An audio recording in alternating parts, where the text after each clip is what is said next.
Today I'm adding on to the IKEA kitchen cabinets, and I decided to make a quick video on drilling the correct size of pilot hole. The importance of drilling a pilot hole is it gets rid of the excess material, creating a clear path for the screw to go into.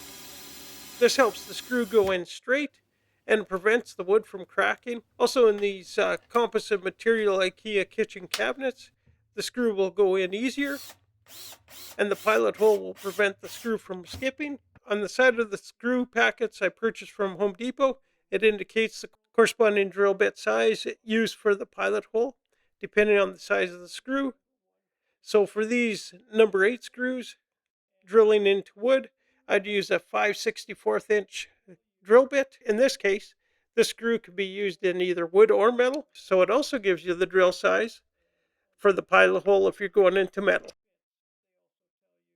Quick tip, the drill bit size is marked on the side of the drill bit, depending on the drill bit size. Here's some more examples. These three packs all indicate the size of drill bit used for the pilot hole.